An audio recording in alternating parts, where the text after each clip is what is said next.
Good morning, good afternoon, or good evening, whatever time of day it happens to be that you're watching this on internet land or Facebook land or YouTube land. We're talking today with Marian Lucas-Jefferies, a retired Anglican priest, environmentalist, a former t-shirt huckster, and she's here to talk about an online art show called Hope and Inspiration. Marian, welcome, and thanks for coming on to talk about the art show. But it's being put on by the Diocesan Environment Network. How did the Diocesan Environment Network start? Okay, taking it from the top, right, going back to the beginning, which is almost 9 years ago. Right. In 2011, we had a synod, the annual meeting of the diocese. Right. And the bishop at the time asked Anglicans what the most important issue facing Anglicans was. Mm-hmm. And the number one issue was the environment. No, almost a decade ago, which I thought was quite impressive. Wow, yeah.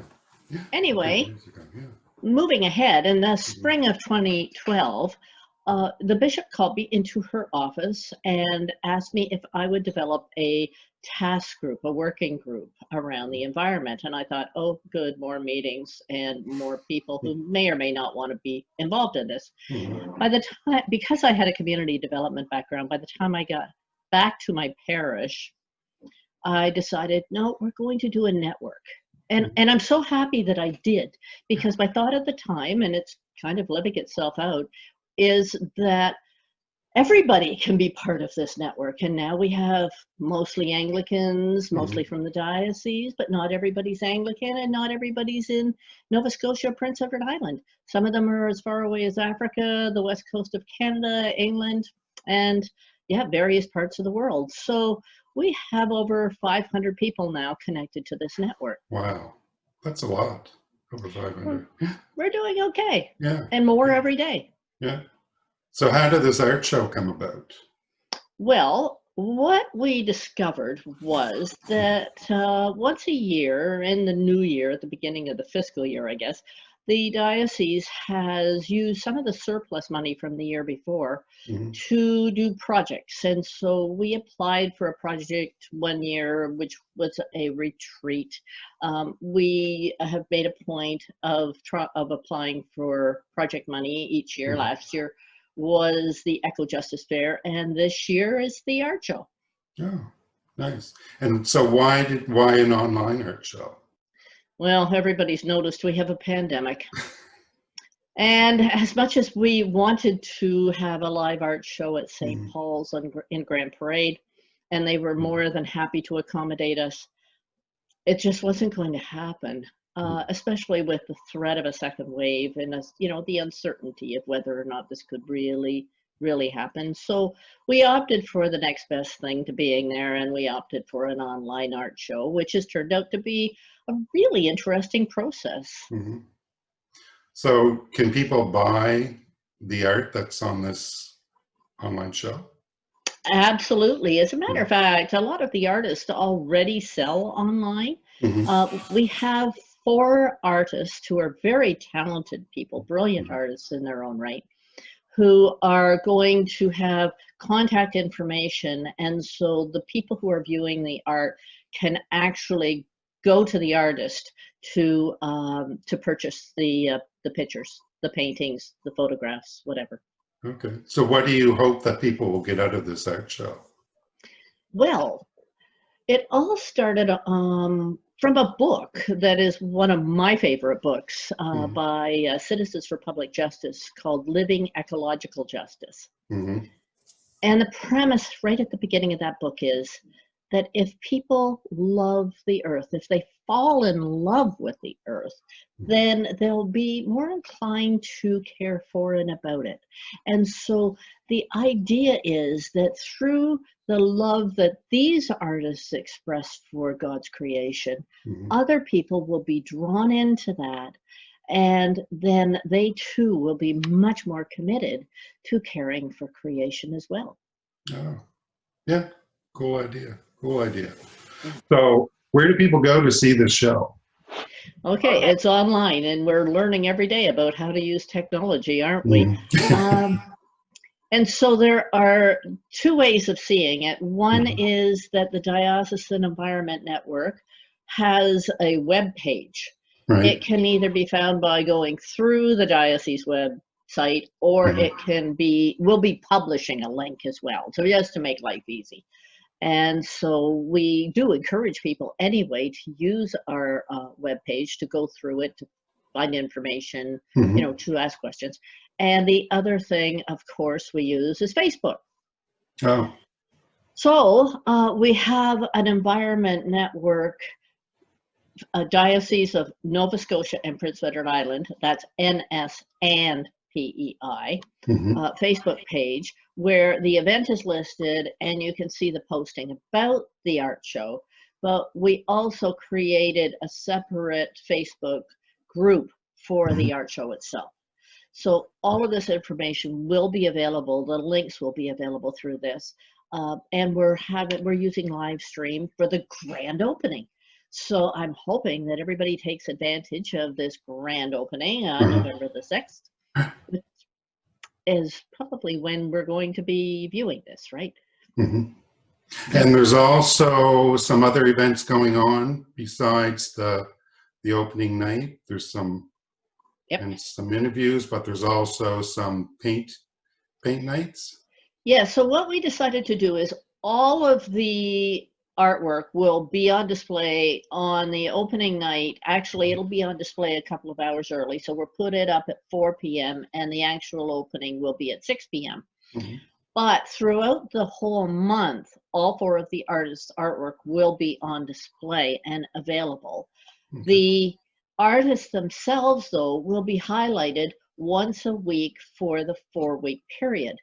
And as well as, so we're going to do things to make sure that we kind of highlight that artist of the week. Yeah. We are also going to have 3 paint nights, and Nathan Little is going to do one. He is the artist in residence at St. Paul's, downtown Halifax, and Wendy Bissett Beaver is going to do a couple of paint parties as well. And so we'll be posting these very shortly so that people have an opportunity of being able to register for these and find out what kind of materials they need. So we can't, because it's a pandemic, we can't really supply the materials, but there's no cost to this either. And the materials will be not expensive. But the idea is that if everybody engages in being creative in the way that, you know, and painting and drawing and doing nice things, you know, so they can express their love for creation too, then we'll all be better off in the end. Oh yeah. And a lot of this stuff you could buy at a dollar store too. That it's not a huge amount of money to join in on this stuff, because it would be kind of fun to do that. So tell me about these different artists that we have in the show, but we also have a photographer in the show as well, not just artists and painters, but also a photographer. Right. So we have, on our first week, Dale Cook from Quispamsis, New Brunswick. And Dale is a painter. A lot of what she does is seascapes. She does some portraits and some landscapes, but I know that I was around when she decided that she was really called to do these seascapes, and her art is incredible. She has a lot of commissions, and which actually they all do. And so she has created these 8 pieces just for the show. Then we have Wendy Bissett Beaver, who does some incredible work too. Each one of them has a unique style, and each one of them, I'm just a big fan of all of them. So Wendy is fairly well known in the Halifax area, and she is a co-owner co-member in an art co-op on Hollis Street. Luke is a recent graduate from Mount Allison, and he is an artist who became artist in residence for Kairos Canada because of his passion for caring for creation. And he has a completely different style, as you know, Murray, because I think you have one of his paintings. If I move my big head out of the way, you can see this painting right here is one of Luke's that I commissioned, and this is of the lake where I live, Caribou Lake. And I actually met Luke at the fair last year, at the Eco Fair, and talked to him about his art, and then sent him a couple of pictures, and I just asked him if he would do his interpretation of Caribou Lake, and that's what came out of it. And it's one of my favorite pieces. It is a gorgeous piece. But I think he has sort of a group of seven kind of style. He really does have like a group of seven sort of style. And the artists they all sort of have a different and unique style, but they're all extremely talented. And Dale Cook I wasn't really familiar with, and so when her name came up, I started researching her online, and her work is really something to see. Yeah, a few years ago, and that's how we met, over her art.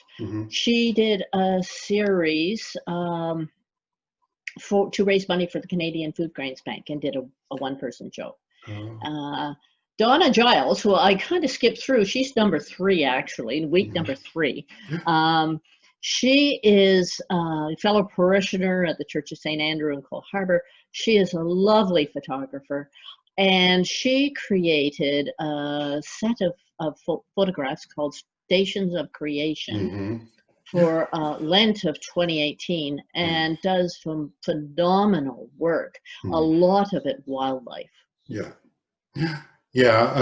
We actually had the Stations of Creation in the parish of New Germany for Lent, and they were incorporated into the service right after the sermon, and people got to walk around the church and read the scripture readings that accompanied and it's a really unique experience to have. But Donna is extremely talented with she just sees things that you wouldn't see with the naked eye with her camera. She just really is able to capture really great moments. So. And amongst the multitude of things we offer in the Environment Network, as well as an art show, we do still have Stations of Creation. Funny enough, because of the pandemic, it happens to be sitting in my basement until I can get back to the resource center when everything opens up.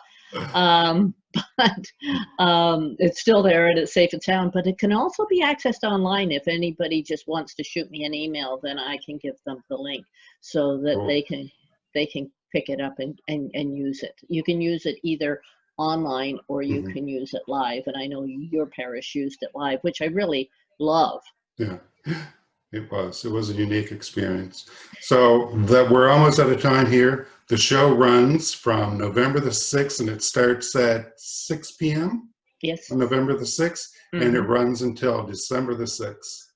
Marian, thanks for joining us tonight. Good luck with the art show. It sounds like it's going to be really exciting. But thanks for joining us tonight.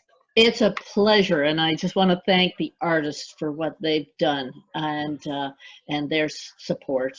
And so, thank you very much, and I look forward to seeing everybody or touching base with people throughout the month. Thanks, Take care. God bless.